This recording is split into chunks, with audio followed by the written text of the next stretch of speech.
SKS sir, உங்களிடமிருந்து தொடங்குறேன். முதலில் வாழ்த்துக்கள். இந்தியா கூட்டணி ஒரு கட்டமைப்பு. இப்போ முதலமைச்சர் பேசியதில் தொடங்கி முதல் பரப்புரையை தொடங்கும் போது 40ம் நமதே அப்படின்னு சொல்லி தான் தொடங்கினார். 40ம் நமதே சொல்லி அடிச்சிருக்கிறீங்களா அப்படின்னு ஒரு கேள்வி இருக்கு. இந்த வெற்றியை எப்படி மதிப்பிடுகிறது திமுக? இது ஒரு பக்கம் தேசிய அளவிலான தேர்தலுக்கான மதிப்பீடா பார்க்கிறீங்களா திமுகவுடைய இடம், அல்லது 3 ஆண்டுகள் ஆட்சிக்கான மதிப்பீடா பார்க்கிறீங்களா? இது ரெண்டுமே பார்க்கணும்.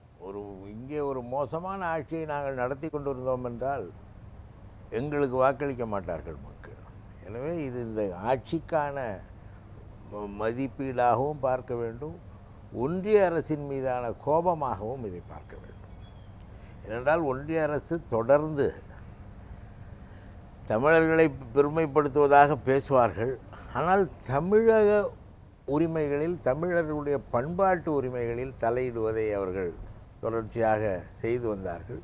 இது போன்ற செயல்பாடுகளினால் தமிழர்களுக்கு அவர்கள் மேல் ஏற்பட்ட கோபம். எனவே இதை இரண்டு வகையாகவும் பார்த்தாக வேண்டிய ஒரு கட்டாயத்தில் இருக்கிறோம். வெற்றி என்பது தளபதி மு.க. ஸ்டாலின் அவர்களுடைய ஆட்சிக்கால சாதனைகள், பல திட்டங்கள், மகளிர் முன்னேற்றத்திற்கான திட்டங்கள், கல்வி வளர்ச்சிக்கான, மாணவர்கள் கல்வியில் இடையிலே நின்று விடாமல் தொடர்ந்து படிப்பதற்கான சில ஏற்பாடுகள் என்று பல்வேறு வகையிலும் வளர்ச்சியை நோக்கிய ஒரு திட்டமாக புதிய தொழிற்சாலைகள், பல தொழிற்சாலைகள் வந்திருக்கின்றன. முதலீடுகள் நிறைய தமிழ்நாட்டிலே செய்யப்பட்டிருக்கின்றன. இது போன்ற அனைத்து தரப்பு மக்களுக்குமான பல்வேறு நன்மைகளை செய்வதற்கு பணியாற்றிய முதலமைச்சர் என்ற வகையிலே அதற்காகவும், அதே நேரத்தில் ஒன்றிய அரசின் மீது உள்ள கோபம் காரணமாகவும் இரண்டு வகையிலும் மக்கள் வாக்களித்தார்கள் என்று தான் சொல்லணும். பெரிய கோபமா தெரியலையே, அது சின்ன கோபமா தானே தெரியுது இப்போதைக்கு பார்த்தா. தமிழ்நாட்டில் பெரிய கோபம்னு தெரிஞ்சிடுச்சுல்ல. 39 வெற்றி பெற்றிருந்த திமுக கூட்டணி, இந்தியா கூட்டணி 40 ஜெயிக்கும் போது தமிழ்நாட்டில் பெரிய கோபம்னு தெரிஞ்சிடுச்சுல்ல. மற்ற மாநிலங்களில் ஒன்றை நீங்கள் நன்றாக கவனிக்க வேண்டும். பல மாநிலங்களில் இன்றைக்கு அந்த மாநில கட்சிகளின் ஆதரவோடு தான் ஒரு சொல்லக்கூடிய அளவுக்கு வாக்குகளை பெற்றிருக்கிறது பாஜக. அது ஆந்திர பிரதேசம் ஆகட்டும், பீகார் ஆகட்டும், அவர்கள் ஏறத்தாழ 60 சினாரியோவிலேயே இந்த தேர்தல் ஒரு தேசிய தேர்தல், பொது தேர்தல்னு சொன்னாலும் பிராந்திய கட்சிகளுடைய இருப்பிடமும் அதோடைய தேவையும் நிலைநிறுத்தி இருக்கிறதுன்னு சொல்லலாம். வரிசையா பார்த்துக்கிட்டே வந்தோம்னா கட்டாயமாக சொல்ல வேண்டும். காரணம், மாநில கட்சிகள் வளர்ந்து வருகின்றன. பல மாநிலங்களில் இப்பொழுது மாநில கட்சிகளுக்கு உள்ள செல்வாக்கு இந்த தேசிய கட்சிகளாக கருதப்படுகிற கட்சிகளுக்கு இல்லை என்பதை நாம் பார்க்க வேண்டிய சூழ்நிலை ஏற்பட்டிருக்கிறது. காரணம் என்ன என்றால், இந்தியாவின் பெருமையை குலைக்கக்கூடாது என்று நினைக்கிறார். இந்தியாவின் பெருமை என்பது வேற்றுமையில் ஒற்றுமை. பல்வேறு மொழிகள், பல்வேறு பண்பாடுகள், பழக்க வழக்கங்கள், பல்வேறு மக்களுடைய நடைமுறை வாழ்க்கையிலே அவர்கள் கடைப்பிடிக்கிற இந்த பன்மையை காப்பாற்ற தவறினால், இந்த பன்முகத்தன்மையை காப்பாற்ற தவறினால் மக்களுக்கு கோபம் வரும்.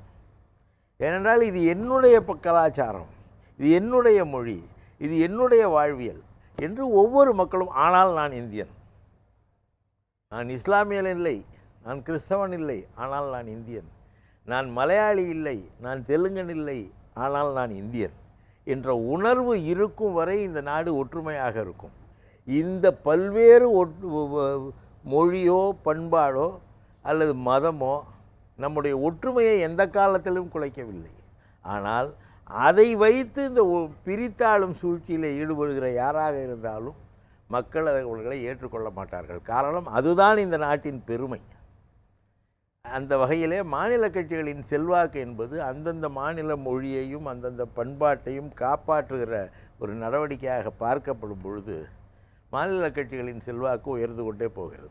இந்தியா கூட்டணியுடைய ஒரு மிகப்பெரிய அளவில், அதாவது கருத்து கணிப்புகளை எல்லாம் உடைத்து தள்ளி ஒரு பெரிய எழுச்சி நம்பர்ல, டேட்டாவில் தெரியுது.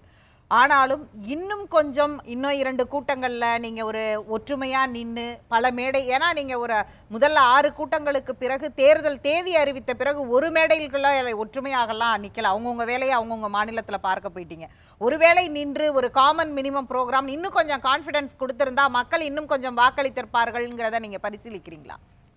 இல்லை, அது உண்மைதான். ஆனால் யாரும் யாரோடும் முரண்படவில்லை என்பதை பார்க்க வேண்டும். இந்த இந்திய கூட்டணியில் உள்ள கட்சிகள் கொள்கை அளவிலே இன்னொரு கட்சியோடு முரண்படவில்லை. காங்கிரஸ் என்பது அகில இந்திய கட்சி.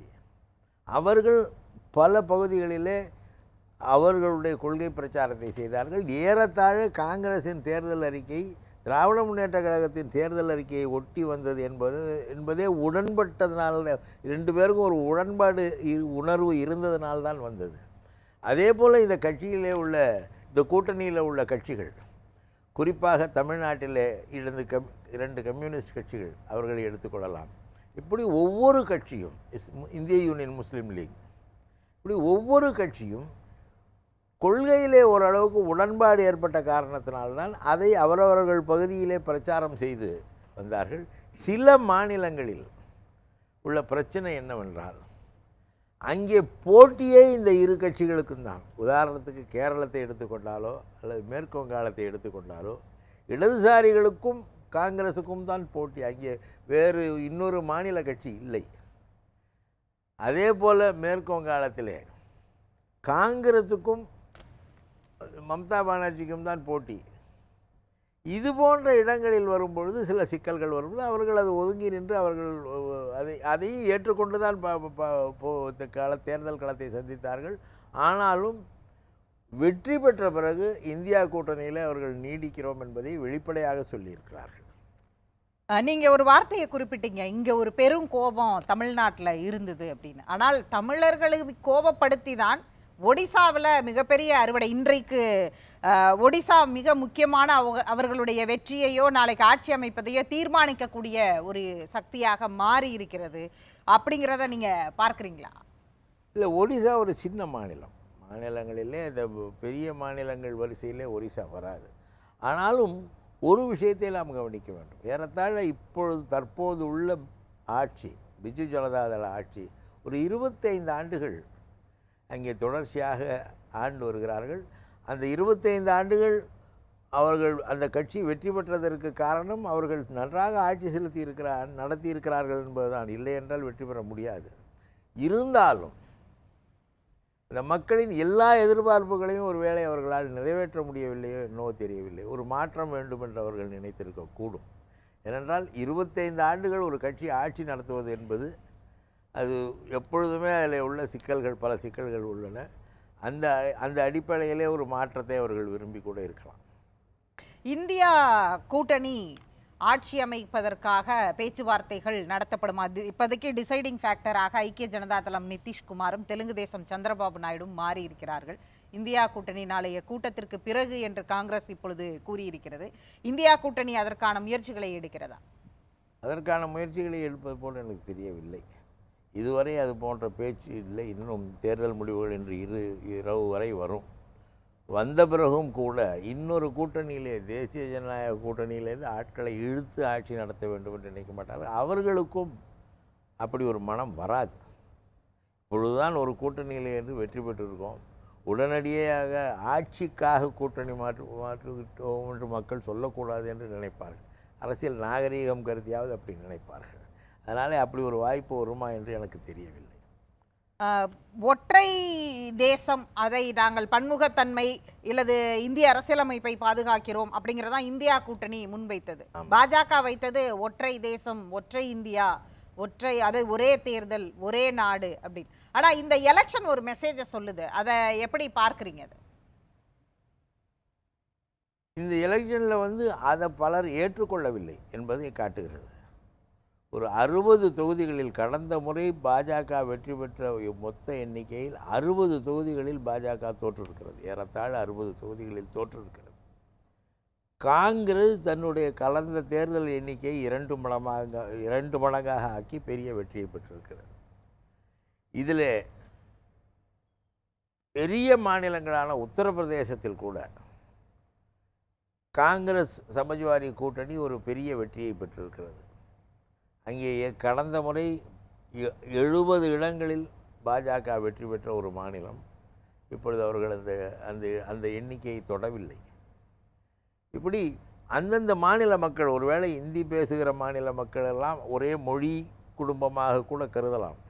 ஆனாலும் பல்வேறு மாநிலங்களில் அந்த மாநில கட்சிகளின் செல்வாக்கு பெரிய அளவில் இந்த வெற்றிக்கு அந்தந்த கட்சிகளுக்கு உதவி இருக்கிறது என்பதையும் நாம் கருத்தில் கொள்ள வேண்டும்.